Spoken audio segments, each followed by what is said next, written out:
नाजरीन 2011 में हॉलीवुड एक मूवी रिलीज़ करता है जिसमें 2020 के हालात दिखाए जाते हैं। जी नाजरीन, मैं बात कर रहा हूँ कोरोना वायरस की, जिसकी वजह से पूरी दुनिया आज लॉकडाउन का शिकार है। नाजरीन, आपने यकीनन ये भी सुना होगा कि 2011 में हॉलीवुड में बनने वाली मूवी कंटेजियन में 9 साल बाद के हालात दिखाए गए हैं। कैसे एक वायरस जो नज़ला ज़ुकाम और बुखार की शक्ल से शुरू होता है वो बेशुमार लोगों की अमवात का बाइस बनता है, और कैसे इस वायरस की वजह से पूरी दुनिया को लॉकडाउन कर दिया जाता है। कहा जा रहा है कि ये महज एक इत्तेफाक नहीं बल्कि एक सोची समझी साजिश है, और इस सोच को इस वजह से भी काफ़ी तकवीयत मिल रही है कि फिल्म में ना सिर्फ वायरस का नाम भी कोरोना वायरस ही बताया गया है, बल्कि ये भी बताया गया है कि ये वायरस चीन से फैलना शुरू हुआ और इसने पूरी दुनिया को अपनी लपेट में ले लिया। नाजरीन, कोई कहता है कि ये मुसलमानों के खिलाफ यहूदियों की साजिश है, जबकि कुछ लोगों का ये मानना है कि चाइना की मईशत को तबाह करने के लिए ये अमेरिका का एक सोचा समझा मंसूबा है जो इसने 2011 में ही इस फिल्म में दिखा दिया था। जबकि कुछ लोगों का ये भी कहना है कि ये अल्लाह ताला की तरफ से हम सब के लिए एक आजमाइश या फिर हमारे गुनाहों के सबब अजाब भी हो सकता है। नाज़रीन, ये यहूदियों की मुसलमानों के खिलाफ साजिश है या फिर अमेरिका की चीन के खिलाफ साजिश, इस पर तो हम आगे चलकर बात करेंगे, मगर एक बात तय है कि कोरोना वायरस एक खतरनाक वबा है जिससे बचाव के लिए फिलहाल कोई वैक्सीन दस्तयाब नहीं है। इससे बचने का वाहिद हल है कि आप अपने घरों में रहें। हम उम्मीद करते हैं कि ये वीडियो भी आप अपने घर में बैठकर ही देख रहे होंगे।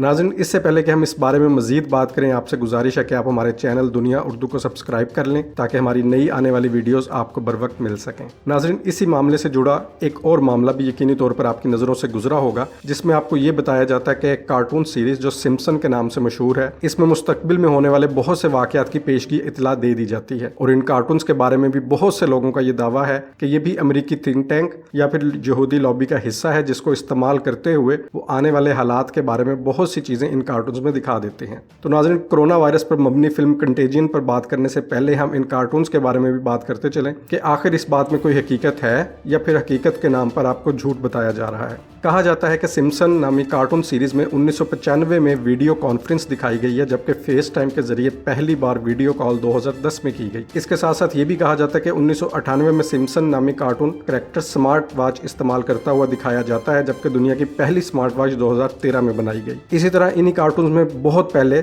सन 2000 में ये भी दिखा दिया गया कि डोनाल्ड ट्रंप इलेक्शन जीतकर अमेरिका के सदर बन जाएंगे। तो नाज़रीन, ऐसा किस तरह मुमकिन है कि 2010 में आने वाली टेक्नोलॉजी 1995 में ही दिखा दी जाए? 2016 के इलेक्शन होने से पहले सन 2000 में ही ये बता दिया जाए कि अमेरिका का सदर कौन बनेगा? या फिर ये कि 2020 में कोरोना वायरस से होने वाले लॉकडाउन की सूरत हाल 2011 में ही एक फिल्म में दिखा दी जाए? क्या वाकई ये कार्टून सीरीज किसी यहूदी साजिश का हिस्सा है या फिर ये महज एक इत्तेफाक है?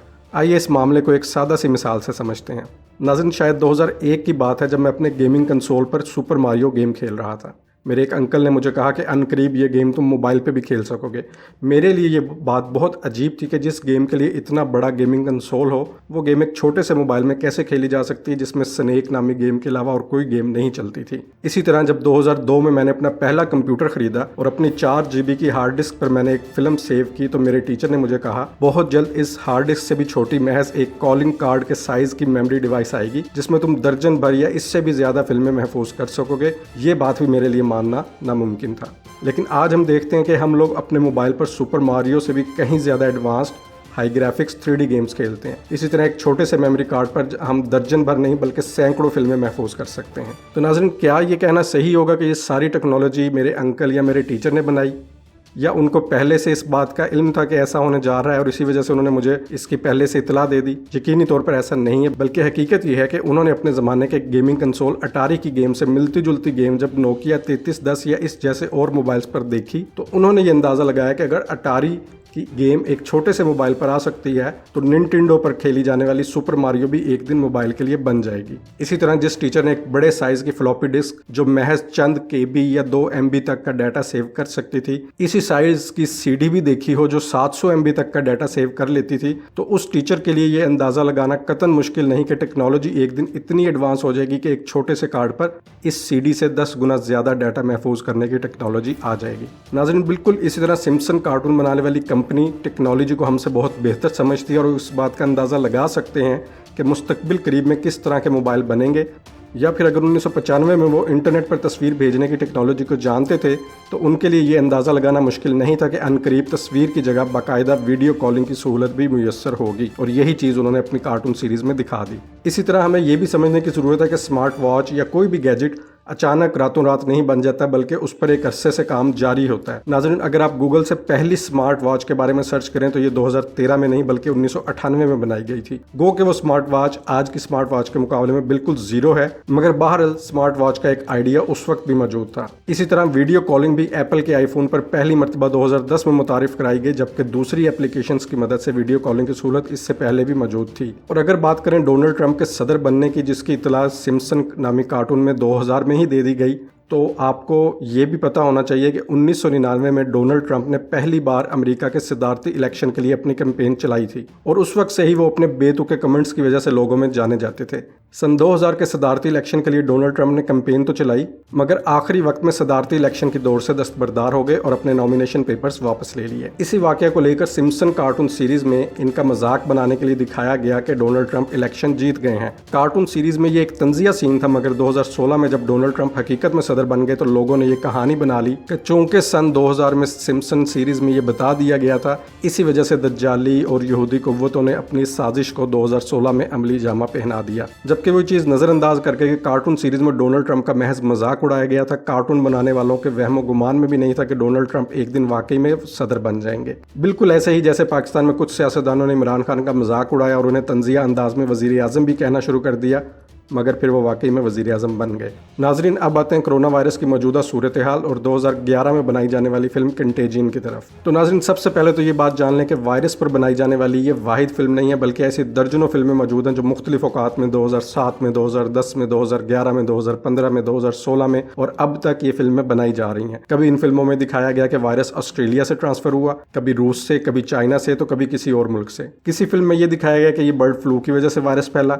किसी में दिखाया गया कि वायरस चमगादड़ और सुअर से ट्रांसफर हुआ, तो किसी फिल्म में ये बताया गया कि ये वायरस बंदरों से ट्रांसफर हुआ। तो लिहाजा वायरस पर बनाई जाने वाली ये वाहिद फिल्म नहीं है, बल्कि इसके साथ और बहुत सी फिल्में मौजूद हैं। लेकिन इसके बाद सवाल पैदा होता है कि अगर वायरस ट्रांसफर हो भी गया तो ये कैसा इत्तेफाक है कि इस फिल्म में भी पूरी दुनिया में लॉकडाउन दिखाया गया, जो कि अब जाकर 2020 में हो रहा है। तो नाज़रीन, ऐसी जितनी भी फिल्में बनाई गई हैं, चाहे वो हॉलीवुड में बनी हो या फिर हमारे हमसाया मुल्क हिंदुस्तान में, इन तमाम फिल्मों में यही दिखाया जाता है कि इस वायरस की वजह से पूरी दुनिया खतरे में है, पूरी दुनिया में लॉकडाउन है और फिल्म के आखिर में इस वायरस का इलाज अमेरिका से ही मिलता है। और अगर फिल्म हिंदुस्तान में बनाई जाए तो फिल्म के आखिर में हिंदुस्तान के साइंसदान वायरस की वैक्सीन ईजाद करेंगे।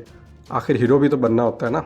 तौबा तौबा तौबा। नाज़रीन, आपके जहन में एक और सवाल भी गर्दिश कर रहा होगा कि सब कुछ माना जा सकता है कि इत्तफाकिया हो गया, मगर ऐसा भी क्या इत्तफाक के फिल्म में वायरस का नाम भी कोरोना वायरस ही रखा गया, जबकि आज से पहले तो कोरोना वायरस को कोई जानता तक नहीं था। तो ऐसे कैसे मुमकिन है? तो नाज़रीन, ये हमारे बहुत से पाकिस्तानी यूट्यूबर्स की कम इल्मी है, जो शायद कम इल्मी में या फिर हकीकत दिखाने के नाम पर आपको झूठी कहानियां सुनाते हैं। कभी डेटोल की बोतल पर 2019 में कोरोना वायरस लिखा दिखाया जाता है, तो कभी इसे यहूदियों की साजिश बना दिया जाता है। कभी फिल्मों के हवाले देकर कहानी बनाते हैं कि अमेरिका चीन की मईशत को तबाह करना चाहता है। इसकी एक छोटी सी मिसाल ये फेसबुक पोस्ट में भी आप देख सकते हैं। इससे आपको अंदाजा होगा कि लोग किस तरह लाइक्स और सब्सक्राइबर्स लेने के लिए झूठ का सहारा लेते हैं। इस पोस्ट में आपको दिखाया गया है कि 2012 में फेसबुक पर एक विकी नामी शख्स ने पेशन गोई कर दी थी कि 2020 में पूरी दुनिया में एक वायरस हमला होगा जिसका नाम कोरोना वायरस होगा। इसी के साथ नीचे आपको लोगों के कमेंट्स भी नजर आ रहे होंगे जो वो इस पोस्ट के हवाले से कमेंट्स कर रहे हैं। पहली बार देखने में तो वाकई इंसान दंग रह जाता है कि 2012 में कोई ये पेशन गोई कैसे कर सकता है कि 2020 में इस नाम से एक वायरस पूरी दुनिया पर हमलावर होगा।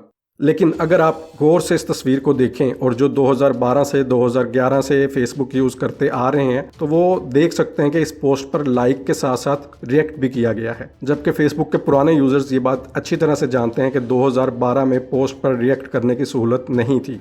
2012 में आपके पास फेसबुक पोस्ट को सिर्फ लाइक करने की ऑप्शन थी, उसके ऊपर आप किसी भी किस्म का दूसरा रिएक्ट नहीं कर सकते थे। ये सहूलत पहली बार 2016 में दी गई थी। इसके साथ साथ आपको हर कमेंट के साथ रिप्लाई की ऑप्शन भी नज़र आ रही होगी, जबकि 2012 में ये ऑप्शन भी नहीं थी। कमेंट पर रिप्लाई करने की ऑप्शन पहली बार 25 मार्च 2013 में मुतारिफ करवाई गई।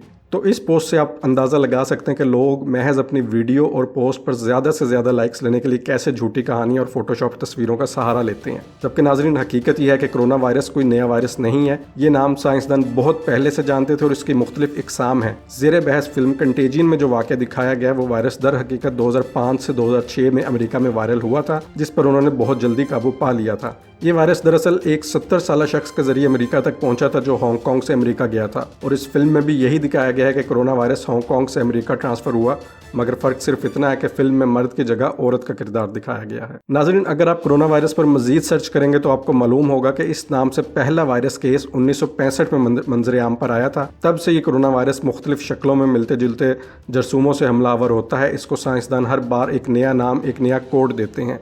जैसे इस मरतबा इसको कोविड-19 या COVID-19 का नाम दिया गया है। हमारे पाकिस्तानी यूट्यूबर्स और सोशल मीडिया के फ़िलासफ़र्स को इस फिल्म में साजिश तो नज़र आ गई, मगर इन जैसी बेशुमार फिल्मों में जो एक वाहिद मैसेज दिया गया है वो किसी ने ना समझा और ना आप तक पहुंचाया। नाज़रीन, इस टॉपिक पर बनाई जाने वाली हर फिल्म में आपको ये समझाया गया है कि जब भी ऐसी कोई वबा आपके इलाके में फैल जाए तो आप अपने आप को आइसोलेट कर लें, ताकि अगर आप इस वायरस से इन्फेक्टेड हैं तो दूसरे लोग महफूज रहें, और अगर आपको ये वायरस नहीं तो भी आप दूसरों से ना मिले ताकि आप खुद भी महफूज रहें। इसके साथ साथ health department, police, security agencies और हुकूमत की तरफ से जारी करदा हिदायत पर सख्ती से अमल करें ताकि ऐसे किसी भी वबा पर काबू पाने में आसानी पैदा हो सके। हमारी बेस्ट डिफेंस है सोशल डिस्टेंसिंग, कोई हैंडशेकिंग नहीं। तो नाज़रीन, आपसे गुजारिश है कि हकीकत के नाम पर बताई जाने वाली ऐसी किसी झूठी कहानी और कॉन्स्पिरेसी थ्योरी पर यकीन ना करें। यहूदी साजिश, अमेरिकन साजिश, दज्जाली मीडिया, ये तमाम कहानियों का हकीकत से कोई ताल्लुक़ नहीं है। ये एक वबा है और आपका फ़र्ज़ है कि इस वबा से ख़ुद को भी बचाएं और अपने प्यारों को भी महफूज रखें।